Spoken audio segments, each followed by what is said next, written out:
সম্ভাবনার পরও রাজস্বে পিছিয়ে পড়েছে হিলি কাস্টমস। গত ৬ মাসে রাজস্ব আদায় ঘাটতি ৪৪ কোটি টাকা। কাস্টমস কর্মকর্তা ও ব্যবসায়ীদের সঙ্গে কথা বলে বিস্তারিত জানাতে হিলি স্থলবন্দর থেকে সরাসরি যুক্ত হচ্ছেন সহকর্মী শফিকুল ইসলাম শফিক।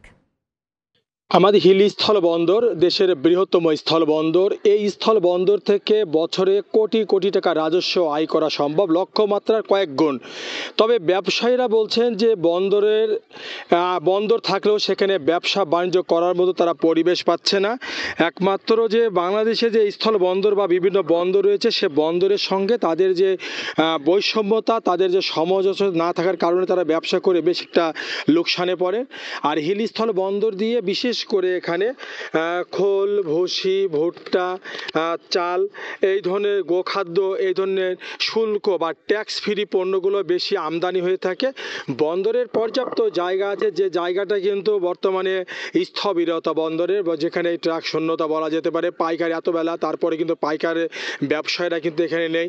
তবে কাস্টমের কাছে আমি জানবার চেষ্টা করেছিলাম যে 23-24 বা বর্তমানে তো 44 কোটি টাকার রাজস্ব ফল্ট আছে, তাদের এখন ঘাটতি রয়েছে 6 মাসে। তার গত বছর 23-24-এ তখনও প্রায় 60 কোটি টাকা এই সময় তাদের রাজস্ব ঘাটতি ছিল। এই যে রাজস্ব ঘাটতি, এত সম্ভাবনা থাকার পরেও কেন ঘাটতি হচ্ছে, কাস্টমের কাছে জানবার চেষ্টা করছিলাম।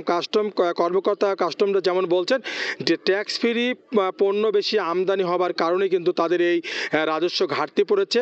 তাছাড়া ব্যবসায়ীদের সাথে আমি কথা বলেছিলাম, ব্যবসায়ী থেকে জানবার চেষ্টা করেছিলাম এত সম্ভাবনা স্থলবন্দর, যেখানে বিগত সময় আমরা দেখেছি 10 সালের আগে যেখানে লক্ষ্যমাত্রা থেকেও বেশ 3-4 গুণ তারা রাজস্ব এখানে আসছে এবং লক্ষ্যমাত্রা থেকে ছাড়িয়ে গেছে।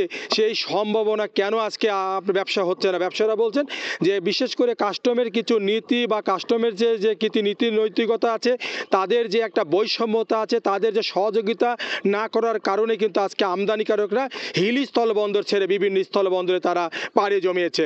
হিলি স্থলবন্দর থেকে এতটুকু ছিল আমার কাছে সর্বশেষ। সরাসরি যুক্ত ছিলাম হিলি স্থলবন্দরে।